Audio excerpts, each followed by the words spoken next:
بیوی ہوا کے پاس گیا اور وہ حاملہ ہوئی اور اس کے قائن پیدا ہوا۔ تب اس نے کہا مجھے خداوند سے ایک مرد ملا۔ پھر قائن کا بھائی حابل پیدا ہوا، اور حابل بھیڑ بکریوں کا چرواہا اور قائن کسان تھا۔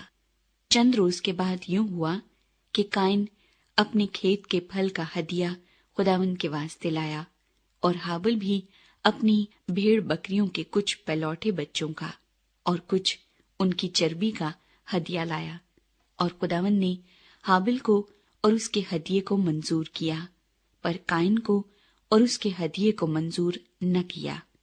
اس لیے قائن نہایت غضبناک ہوا اور اس کا منہ بگڑا، اور خداوند نے قائن سے کہا تو کیوں غضبناک ہوا اور تیرا منہ کیوں بگڑا ہوا ہے؟ اگر تو بھلا کرے تو کیا تو مقبول نہ ہوگا؟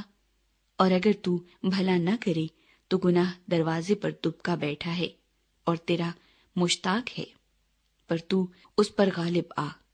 اور قائن نے اپنے بھائی حابل کو کچھ کہا، اور جب وہ دونوں کھیت میں تھے تو یوں ہوا کہ قائن نے اپنے بھائی حابل پر حملہ کیا اور اسے قتل کر ڈالا۔ تب خداوند نے قائن سے کہا کہ تیرا بھائی حابل کہاں ہے؟ اس نے کہا مجھے معلوم نہیں، کیا میں اپنے بھائی کا محافظ ہوں؟ پھر اس نے کہا کہ تو نے یہ کیا کیا؟ تیرے بھائی کا خون زمین سے مجھ کو پکارتا ہے، اور اب تو زمین کی طرف سے لعنتی ہوا، جس نے اپنا منہ پسارا کہ تیرے ہاتھ سے تیرے بھائی کا خون لے۔ جب تو زمین کو جوتے گا تو وہ اب تجھے اپنی پیداوار نہ دے گی، اور زمین پر تو خانہ خراب اور آوارہ ہوگا۔ تب قائن نے خداوند سے کہا کہ میری سزا برداشت سے باہر ہے۔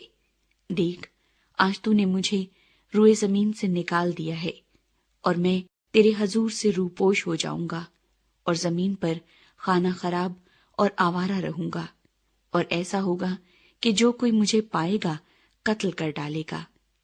تب خداوند نے اسے کہا نہیں، بلکہ جو قائن کو قتل کرے اس سے 7 گنا بدلہ لیا جائے گا۔ اور خداوند نے قائن کے لیے ایک نشان ٹھہرایا کہ کوئی اسے پا کر مار نہ ڈالے۔ سو قائن خداوند کے حضور سے نکل گیا اور عدن کے مشرق کی طرف نود کے علاقے میں جا بسا۔ قائن کی نسل۔ اور قائن اپنی بیوی کے پاس گیا، اور وہ حاملہ ہوئی اور اس کے ہنوک پیدا ہوا، اور اس نے ایک شہر بسایا، اور اس کا نام اپنے بیٹے کے نام پر ہنوک رکھا۔ اور ہنوک سے ایراد پیدا ہوا، اور ایراد سے مہویا ایل پیدا ہوا، اور مہویا ایل سے متوسا ایل پیدا ہوا، اور متوسا ایل سے لمک پیدا ہوا۔ اور لمک 2 عورتیں بیاہ لایا، ایک کا نام ادا اور دوسری کا نام زلا تھا۔ اور ادا کے یابل پیدا ہوا، وہ ان کا باپ تھا جو خیموں میں رہتے اور جانور پالتے ہیں۔ اور اس کے بھائی کا نام یوبل تھا، وہ بین اور بانسری بجانے والوں کا باپ تھا۔ اور زلا کے بھی توبل قائن پیدا ہوا، جو پیتل اور لوہے کے سب تیز ہتھیاروں کا بنانے والا تھا، اور ناما توبل قائن کی بہن تھی۔ اور لمک نے اپنی بیویوں سے کہا کہ اے ادا اور زلا، میری بات سنو۔ اے لمک کی بیویوں، میرے سخن پر کان لگاؤ۔ میں نے ایک مرد کو جس نے مجھے زخمی کیا مار ڈالا، اور ایک جوان کو جس نے میرے چوٹ لگائی قتل کر ڈالا۔ اگر قائن کا بدلہ 7 گنا لیا جائے گا تو لمک کا 70 اور 7 گنا۔ سیت اور انوس۔ اور آدم پھر اپنی بیوی کے پاس گیا، اور اس کے ایک اور بیٹا ہوا، اور اس کا نام سیت رکھا۔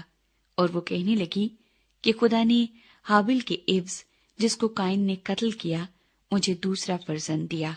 اور سیت کے ہاں بھی ایک بیٹا پیدا ہوا جس کا نام اس نے انوس رکھا۔ اس وقت سے لوگ یہوہ کا نام لے کر دعا کرنے لگے۔